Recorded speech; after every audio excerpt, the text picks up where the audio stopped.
Okay, it seems like nobody else in the NBA community wants to do it, so I will. I'm going to go ahead and address the elephant in the room, and that is, bro, how in the heck are the Houston Rockets the second best team in the Western Conference so far? Yes, you heard me correctly. That young, rambunctious, defensive-oriented team out in Houston still finds themselves with a top 3 record in a very competitive Western Conference, and it's been that way for practically the entire season. Houston started their first 20 games of the season with a record of 14-6, and a lot of people were a bit skeptic because how bad their offense was. However, not only have they kept up the level of success, but they've really turned things around on the offensive side of the floor, because now in the last 20 games, they are now in top 10 offensive status while still being a more than respectable defensive unit. And this is a pretty big surprise. Unless you're a Houston Rockets fan, I'm pretty sure many of my Rockets fans out there, they're going to sit there and tell you, like, I knew this was going to happen. I knew it. And shout out to y'all, because y'all definitely deserve to run your laps. But for everyone else, this is definitely a surprise. Last year, the Rockets took a lot of steps in the right direction when they decided to pivot away from Coach Silas, bring in Coach Ime, who was someone who had much more experience coaching at a significantly higher level. And that direction really started to show a lot of promise towards the tail end of last year's regular season, when the Rockets were really pushing into conversations to overthrow the Golden State Warriors for a potential postseason appearance. Unfortunately, they did fall short, but it was all prevalent in the month of March. I'm pretty sure many of you all remember it, and it resulted in Houston finishing last season with a very respectable 500 record with a top 10 defense. However, even with the late season push, a lot of people were still skeptic on what this team was going to look like, in large part just because how competitive the Western Conference is, and that's understandably so. But looking at where we are today, the Rockets have a record of 27-13. Offensively, they are in near top 10 status, and defensively, they've consistently been in top 5 conversations all season long. So how exactly is Houston doing this? Well, defensively, I don't really think I have to go into too much deep details about it, because this team last season was a great defensive unit. They're picking up right where they left off last year, especially in the first half of the season where they were playing at a historic level defensively. They slipped a little bit since the first 20 games, but you could very well argue that some of that slippage has just occurred due to injuries and Tari Eason and Jabari Smith just missing some games, and that's understandable. But offensively is where we've seen a lot of strides and improvement from last year to where we are today. Now, how they're able to do this is very interesting, because when you look at the numbers on the surface, offensively, the Houston Rockets, they don't really have the telltale signs of a great or top 10 offensive unit whatsoever. They are 22nd in field goal percentage, shooting below 45% from the field, 28th in three-point percentage, shooting below 34% from behind the arc, 25th in two-point percentage, only shooting 52% on their twos, and 29th, almost dead last in assists per game. All of this should not result into an above average to competent offense, let alone one that is nearing top 10 ranking. So how exactly is this working? Because the math isn't mathing. Well, first and foremost, you have to talk about Alfred Sengun, who has been the constant from last year till now, consistently giving you 20 and 10 to go along with his 5 assists. He has been the hub for this offense for really going on 2 years now, and certainly underneath the radar, gives you that Domantas Sabonis, Nikola Jokic type of a vibe, has your center at the top of the key, being the hub, DHOs, passing and making really sound reads to cutting guards and wings, and really does open up a lot of what this team can do, especially when you have a roster that doesn't have that much three-point shooting. So the cutting angles and being able to take advantage of the big being out of the paint is something that you have to be able to capitalize on. And Sengun does this exceptionally well for someone who's only 22 years of age. So shout out to Sengun. He's a constant, he's a consistent, and he is a dynamic that is really hard to defend at times, even from a team that struggles mightily on the offensive side of the floor, in particular in half-court sets. Also, you do have your games from time to time where Dylan Brooks and Jabari Smith are knocking down the three ball. And also shout out to Cam Whitmore. Earlier this season, he was practically unplayable in the doghouse with Ime, especially because of his shot selection. But as of late, Ime has had no other choice but to play him a little bit more because of the injuries from Tari Eason and Jabari Smith. And, you know, he's had his games here and there. I don't think that the three-point shooting from him over the last 15 to 20 games is truly indicative of who he is as a shooter, but that certainly helps as well. However, there are two players that really do transform what this team looks like offensively, and both of which might surprise you. The first player being Amin Thompson. Now, as someone who is in Atlanta and I watched the Thompson twins in Overtime Elite, I was a bit skeptical and shaky on what they were going to look like in the NBA. They had all the intangibles defensively, great motor, frame, and just had a really great feel and knack for that side of the floor. But it was the offensive end where a lot lot of people had questions and concerns, and rightfully so, especially in today's game where three-point shooting is at a premium. And here we are today, and I'm not going to act as if like Amin has started to knock down his three ball, because he hasn't. He's still a really, really bad three-point shooter, so that still hasn't changed. But yet, Thompson has still been able to provide a lot of value on the offensive side of the floor by just doing the small and little things. Amin is amazing in transition, crafty and patient in terms of his ability to get to the rim with his ball handling abilities, and his finishing is something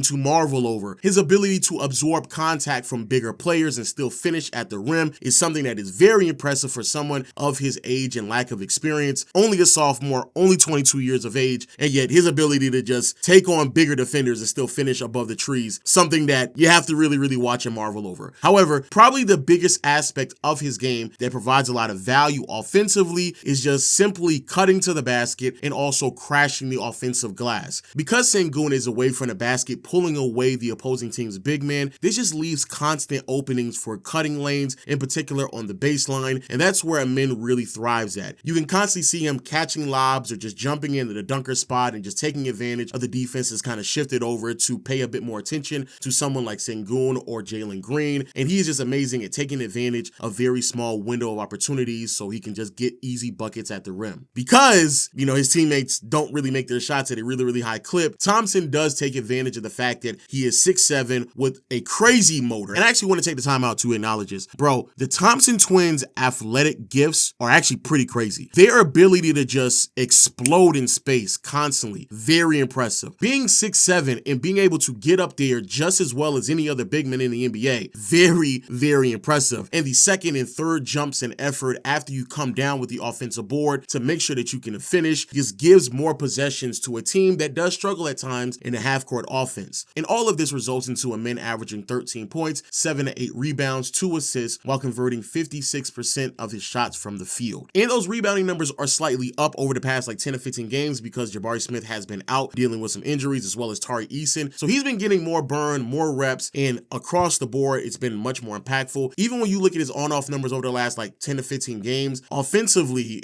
I think they jump up to around 117 over the last 15 games or since December 1st, which is pretty impressive for someone who, again, isn't a three-point shooter at all. Amin Thompson is the perfect example of how someone who can be impactful offensively on the wing without having to be a three-point shooter, because you can do this in various different ways. But possibly the biggest bright side for the Houston Rockets is Jalen Green. Last season proved to be a really up and down season for the 21-year-old guard, and it did pose the question on how much of a project that Green was going to be for this Houston Rockets team that seemed to have been making a lot of steps in the right direction despite the inconsistent performance from him. And then March happened and everything changed. All doubt went out the window immediately. Remember what I said earlier in this video, that last year in March, things really turned around for Houston. They started to push into playoff conversations. And in particular, in the month of March, I believe they won 10 or 11 games in a row. And a huge reason for this is because of Jalen Green. Last year in the month of March, Jalen Green averaged nearly 28 points per game, 6 rebounds, 4 assists with a steal, and shooting splits of 49, 41, and 77% from the free throw line, giving a true shooting percentage of 61%. And this was on high volume from three, 9 to 10 a game. He was balling out of his mind. The explosiveness was there, the ball handling, decision making, finishing at the rim. And with that level of explosiveness, with the ball handling, he would just immediately attack people and just stop on a dime, pull up from three. It was crazy. He genuinely looked unguardable for about a month straight. And my words and those numbers still are not doing it justice on how crazy the potential was for Jalen Green after the month of March last year. Now, to be fair to some of the skeptics, there were a lot of people who were like, oh, let's pump the brakes for a second. This was a team that was losing. Maybe some teams didn't really take Houston serious. But more importantly, Jalen Green was doing a lot of this while Sengun was absent. And so there were some concerns on how both of those two young players can coexist with one another because of playing styles that may not have complemented each other as well as a lot of people would like to see. And to be honest with you, to start this season, it seemed as if a lot of the skeptics had some valid points because Jalen Green had a really, really rough start to the year. In the first month or 19 games of this regular season, Jalen Green was disappointingly only averaging 18 points, 5 rebounds, 3 assists, and shooting 38% from the field, 30% from behind the arc. And though he was converting his free throws at 85.5%, he just wasn't getting to the charity stripe enough for that to even have any type of real impact. Now, on the bright side, you could argue that, Houston was still able to win games despite the fact that Jalen Green wasn't really performing up to par, but a lot of people had their questions and concerns about Houston because of their lack of identity offensively, and that had a lot to do with the inability of Jalen Green to sustain the excellence that we saw out of him from last March. But now, recently, he went back to hooping, I ain't gonna hold you. Since the first month of basketball, what has he done? So, over the last 21 games, Jalen Green is now averaging 24.5 points, 4 rebounds, 3 assists, shooting splits of 48, 40, and 89. And what makes it even more impressive is that as the year continues to progress, these numbers continue to just look better and better. Like over the last 5 games, all of which Houston have won, Jalen Green is averaging 33 points, 4 rebounds, 4 assists, shooting 55% from the field, 53% from behind the arc, and 96% from the free throw line. Yes, that's how great Jalen Green has been balling out of his mind. And even though, yes, they did lose to the Sacramento Kings, in which snapped their 5-game winning streak, however, Jalen Green still looks really, really great. He finished last night recording 28 points, 5 rebounds, 4 assists, while shooting 50% from the field, 50% from behind the arc, and 80% from the free throw line. And even though these shooting splits probably aren't sustainable, 50-50, 85 shooting splits is kind of crazy, but the type of aggressiveness and what it's translating to out of Jalen Green is something that we all wanted to see. Again, how explosive he is makes it easier for him to be decisive and confident in terms of attacking the basket and finishing above bigger defenders. Also, because how explosive he is, it's really hard to try to figure out if he's going to drive to the basket or just immediately stop and pull up for a jump shot. And when he is doing that and it is falling, he genuinely looks like he's practically unguardable with what he's able to do. And as time continues to progress, of course, the next step in his game is going to have to be his passing and playmaking, because that is an aspect of his game where he does become a bit tunnel vision in. But this is the type of development and growth that you were hoping for if you were a Houston Rockets fan. And this is the type of development and growth that really does change the identity and the potential and even the way that I view Houston in terms of what they look like in the Western Conference. I certainly subscribe to the ideology that though Houston was a really good defensive unit, had a lot of great athletes, which is really a hallmark for a team that's going to make a deep postseason run, their lack of offensive identity, especially because there wasn't any consistent offensive production outside of Sengun, really did have me hesitating in terms of just giving them any sort of praise or even making this video